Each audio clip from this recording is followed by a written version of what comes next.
really matters? That might be the most important question you can ask.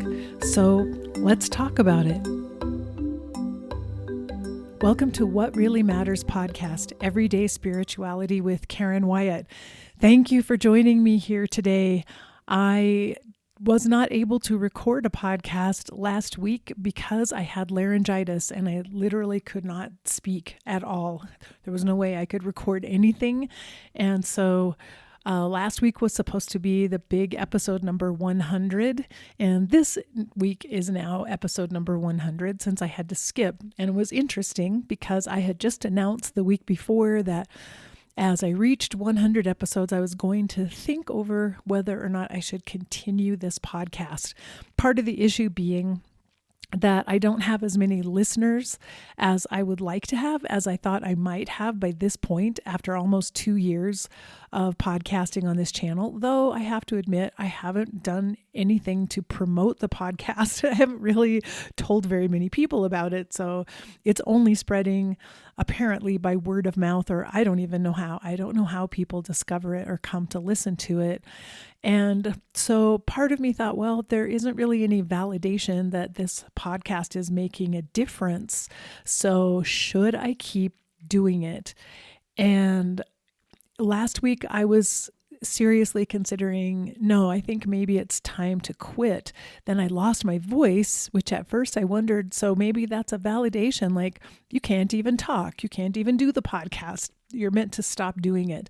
But I decided to just sit with it and not make a decision, not hold any judgment, and not even try to interpret what my laryngitis was about. That maybe the message was to be still and be quiet for a little while and listen and see what's happening around me. And laryngitis allows you to do that. I wasn't able to call anyone or talk to anyone. And as a person who spends a lot of time every day doing interviews, talking to people, coordinating things, setting up appointments and things, it was a challenge for me to not be able to speak. And in addition, I was away from home and staying by myself in a condo and literally had absolutely no one to be with or talk to. But it helped me get into a space of contemplation and, again, simply being and experiencing whatever life was bringing to me during that time. So as I contemplated, should I do the podcast or not? A few things happened. One is that I came home back to my house, traveled back to where I live with my husband, and I had some mail waiting for me. And one thing was a very lovely card that a woman sent to me, a woman who is 80 years old, who listens to the podcast and thanked me for my ministry and made a donation. Sent me a check as a donation to keep the podcast on the air. And I literally felt tears coming to my eyes because it was so sweet and kind.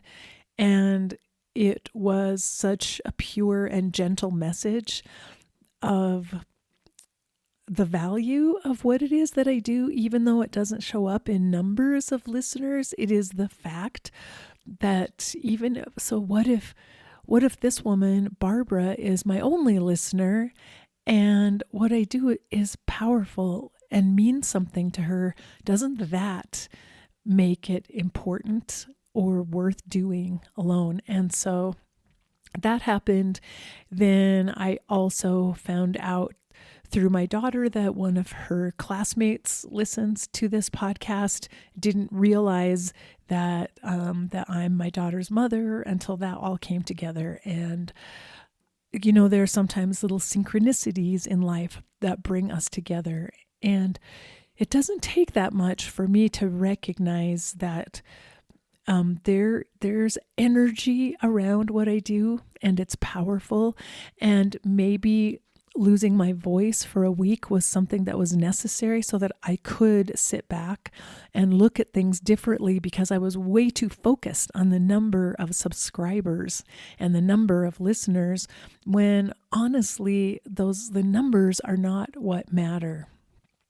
And so In addition to those experiences, today I happen to do an interview for my other podcast for End of Life University with a woman who was telling me how she got interested in working with death and end of life issues, and describing that when she was a teenager, a friend of hers died very suddenly and unexpectedly. That also happened to me when I was 16. But that as she sat with other friends, they sat in a circle and talked about the person who had died, and each one of them shared their story of how they became friends with that person and special experiences they had had together. She told me that she recognized in that instant that all of our lives are woven together. We are all connected. And right here in the circle, we're connected through the death of this person that we all know, but we are all connected in profound ways that we don't even see and we're not even aware of. She told me that story today, and it gave me goosebumps because I've always had this sense of through dreams, and I know I shared the dream with you of seeing all the little moments of my life as if they were woven together into this mural or tapestry.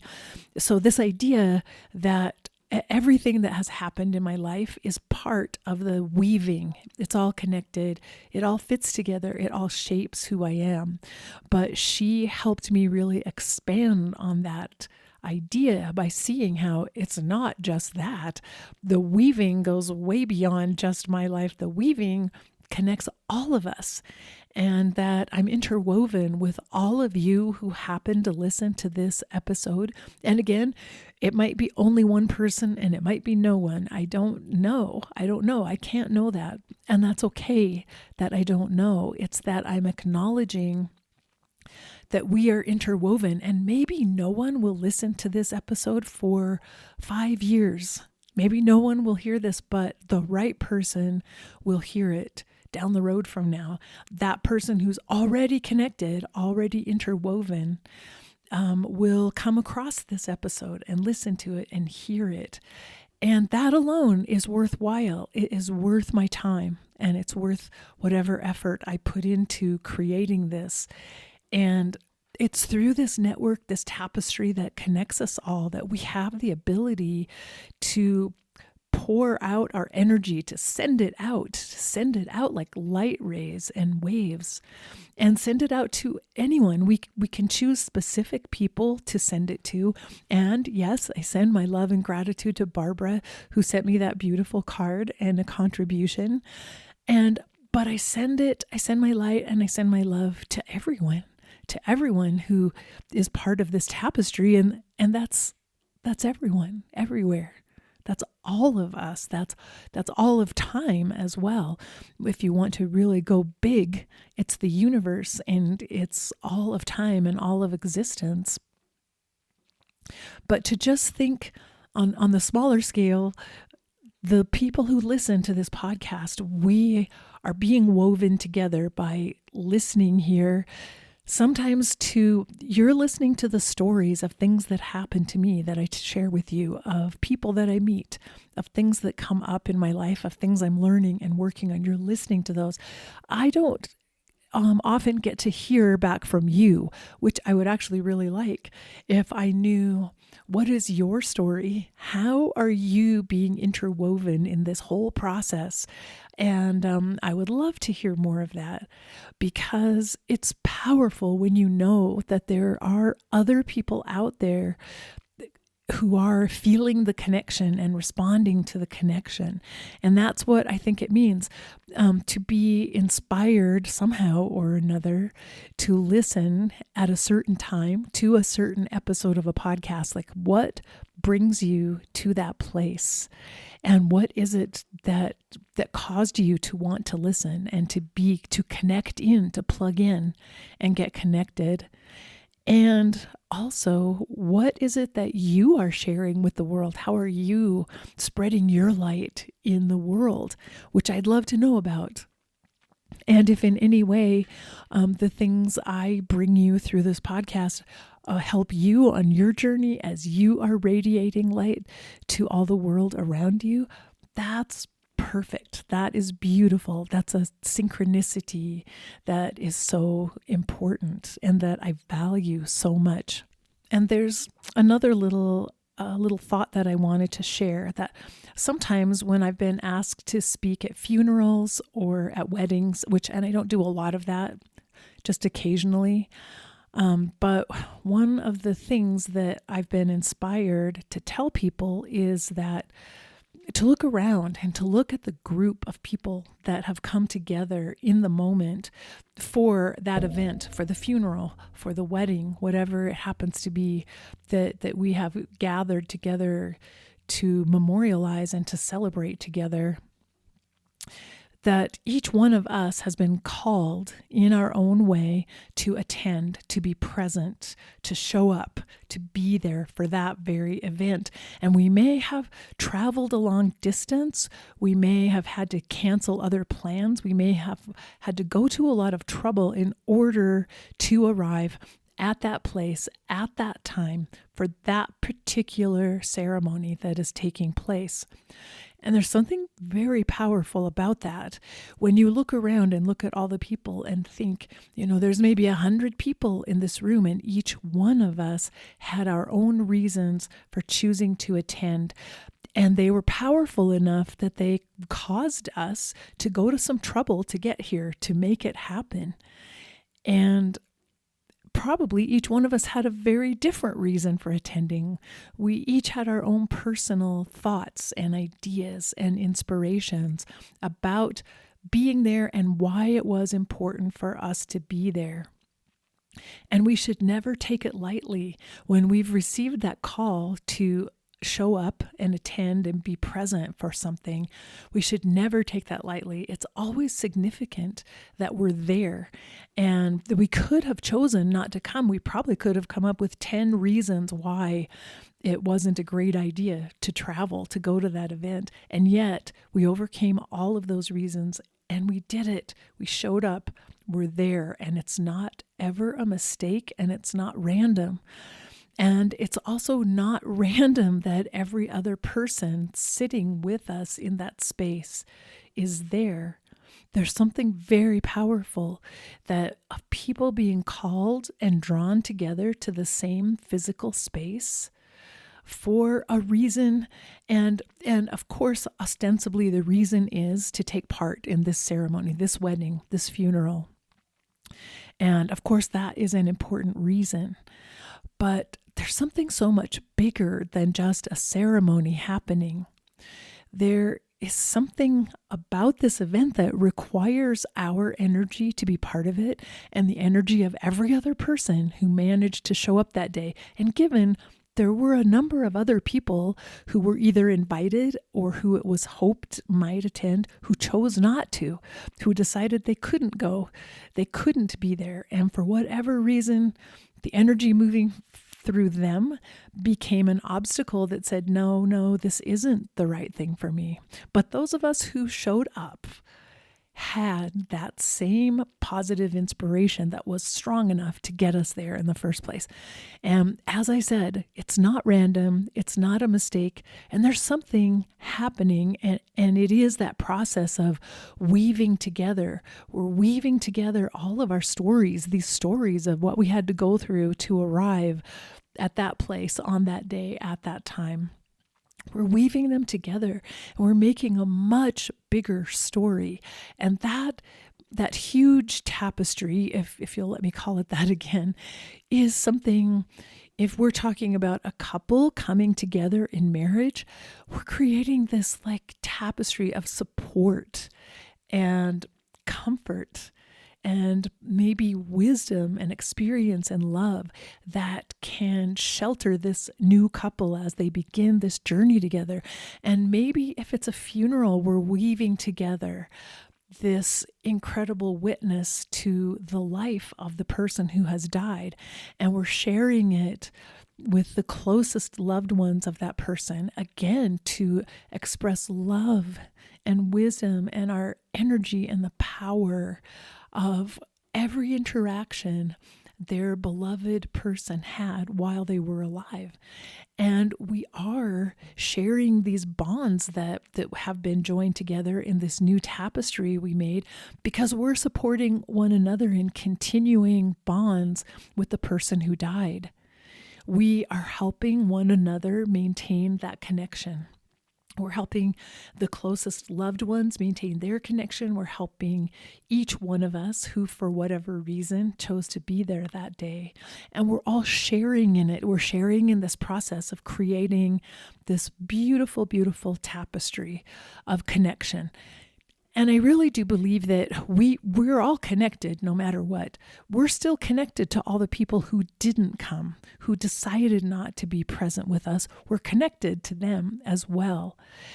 And no matter what we do, we remain connected because that is just part of what's woven into life. So we're still connected with everyone.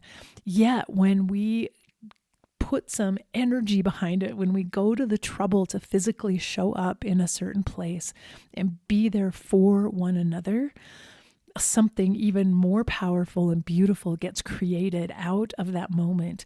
And as I said, it can become like this beautiful woven blanket of love and support and caring that can help a new love as it's moving out into the world, that can help grieving people as they mourn the death of their loved one, and help remind all of us of these bonds that we have that don't go away, because we're also connected, not just to the living people who are around us that we can see and touch, but we're connected to all of those who have lived before us, who are not physically visible to us or physically present. We still retain a connection to all of those people.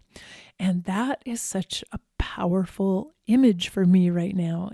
And in sharing this little story, it's my way of telling you that I will keep making episodes of this podcast. I'm also going to commit to trying perhaps to promote it a little bit more. Maybe send out a little newsletter about it, and maybe try to share episodes more often on social media, because maybe there are more people who need to be part of this little tapestry, this little What Really Matters tapestry. Maybe you know people as well that you think might benefit from listening. So I will call on you and ask you, if you're ever in a situation where you're with someone and you think you might like this episode I listened to on this podcast, to invite you to share it and tell other people about it. And again, I have decided I don't need to see big numbers. I don't need to see it grow necessarily, but I understand that that's kind of the way of the universe, is that things continue to evolve and to spread and to grow, and the joy and the love continue and radiate out. And the life force that sustains us here in this physical existence on planet Earth is also the same energy that keeps us connected to everything that has ever lived and maintains those continuing bonds with everything that's in existence. That blows my mind, and it's really powerful. And I hope that you can resonate with that. I hope I'm making sense. Sometimes when I go to these places where I feel inspired by higher consciousness, I'm not sure if I make sense in the words that I use because I'm trying to describe something that's very hard to describe. So I hope that you will keep listening to the podcast. As I said, that you'll share it with other people who might also like to listen.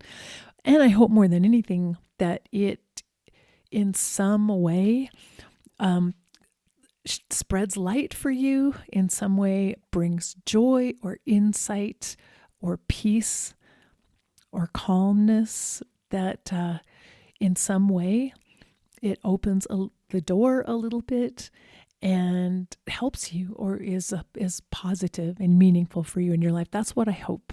But again, It's okay if there's only one of you, or even if no one's listening now, but someone will listen down the road a number of years from now.